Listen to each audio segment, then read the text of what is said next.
Ne confiez jamais votre vie à quelqu'un, surtout pas une femme. Écoutez bien l'histoire que je vais vous conter. Et vous saurez le pourquoi.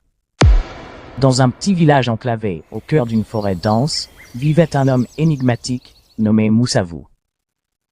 Les habitants le connaissaient comme un sorcier, un être mystérieux qui se métamorphosait à volonté. La nuit venue, il se transformait en hibou, ses ailes sombres battant silencieusement l'air. Sa mission était noble, bénir les champs, veiller sur les cultures et assurer la prospérité du village. Mais ce que les villageois ignoraient, c'était que la belle épouse de Moussavou était complice de son secret. Chaque soir, elle assistait à sa transformation, ouvrant la fenêtre de leur humble demeure pour laisser le hibou s'envoler. Puis à l'aube, elle veillait à ce qu'il revienne avant que le soleil ne se lève, car il était dit que s'il restait hibou au-delà de 5 heures du matin, il serait condamné à cette forme pour l'éternité. Le village, pourtant, nourrissait une profonde aversion pour les hiboux.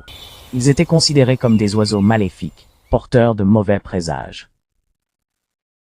Mais la femme de Moussavou, elle, connaissait la vérité. Elle savait que son mari œuvrait pour le bien de tous, même si cela impliquait de se transformer en créature nocturne. Un jour, cependant, tout bascula. L'épouse de Moussavou avait un amant, un homme séduisant qui venait souvent la rejoindre pendant que son mari veillait sur les champs. Une nuit, ils se laissèrent emporter par la passion, oubliant le temps qui s'écoulait. L'amant, épuisé, quitta la maison à 4h10, laissant la femme de Moussavou profondément endormie. Hélas, cette nuit-là, elle oublia d'ouvrir la fenêtre pour laisser entrer le hibou. À 7 heures, les cris des villageois retentirent. Ils avaient abattu un hibou perché sur le rebord de leur fenêtre. La malédiction s'abattit alors sur le village. La pauvreté, la famine et les maladies décimèrent la population. Les villageois, apprenant la vérité, regrettèrent leur geste.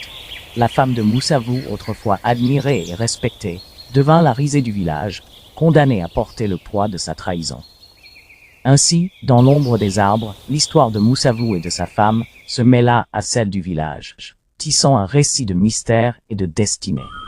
Et chaque nuit, lorsque la lune brillait haut dans le ciel, on pouvait encore entendre le cri lointain d'un hibou solitaire, rappelant à tous que certaines vérités étaient plus lourdes à porter que les ailes d'un oiseau de nuit. Voilà, c'est la fin de cette histoire. Si vous l'avez aimé, n'hésitez pas à me le faire savoir dans les commentaires. Au revoir et à bientôt pour une autre histoire.